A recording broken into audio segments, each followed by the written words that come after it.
Chapter 6. He knew he had to get some answers, looking at his watch, realizing it was getting too late to call his grandfather.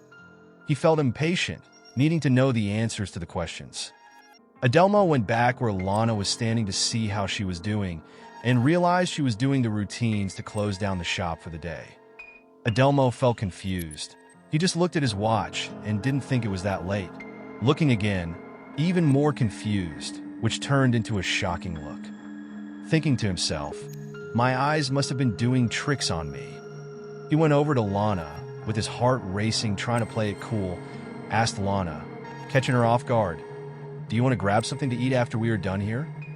Lana's heart filled with joy. Her face lit up. "Yes, I would love to," thinking it would be like a date. Adelmo had a feeling of excitement in him. He was asking her as a friend to grab something to eat. He couldn't help but feel happy about spending time with her outside of work.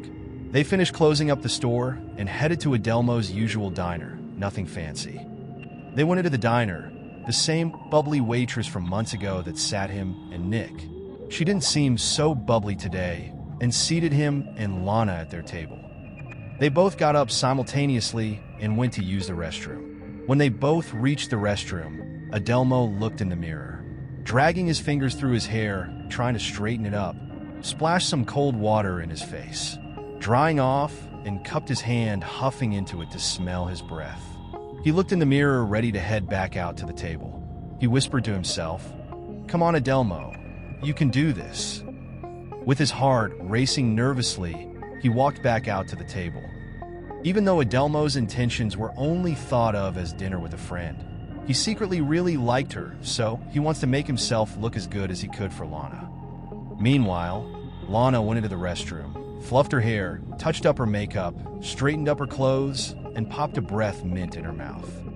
She had always really liked Adelmo and knew this was her chance to make a lasting impression on him. She left the restroom to go back to their table. Exiting the restroom at that same time, they make eye contact with each other. With mutual feeling, they both develop butterflies in their stomachs. Adelmo smiled. "Boy, you sure look beautiful." He realized those words escaped his thoughts and were said out loud. His face turned red, and he looked at the ground. Lana smiles as she begins to blush. She noticed by his body language that those words weren't meant to be heard. "Thank you. You look handsome yourself." Hearing those words, he had a sign of relief. It was right then he knew he didn't stick his foot in his mouth. They both went back to their seats and sat down. Adelmo looked at Lana, continued to think how beautiful she looked. Lana looked over in Adelmo's direction with those love-struck eyes. He seemed so much more handsome today, she thought to herself. They ordered their food.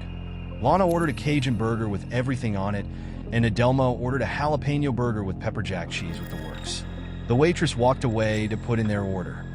They began to talk about everything that had been going on. While talking, Adelmo overheard the waitress that sat them at their table talking to another waitress about her boyfriend. "My boyfriend took a trip to Germany 10 days ago. We spoke to each other daily, telling me how his trip was going, but suddenly the calls stopped." She had a worried look on her face. She hoped he was just busy and passed out with all the excitement of his trip. Then earlier that day, she saw the same news that Adelmo saw about dozens of people missing over in Germany. Then the worries started again, beginning to panic inside, hoping he was okay. Adelmo mentioned to Lana, "Did you just hear what they were talking about?" "No. What were they talking about?" With a confused look.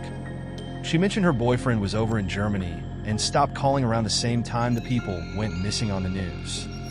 She was fearful for that girl, but no one knew what was going on over there. She knew in time, the more things that came up, Adelmo would put himself into some sort of danger.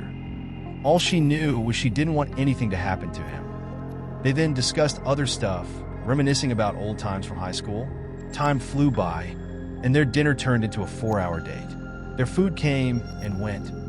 Lana took a glimpse at her watch and realized that it was going on 10 o'clock, but wanted to stay talking with him as long as she could.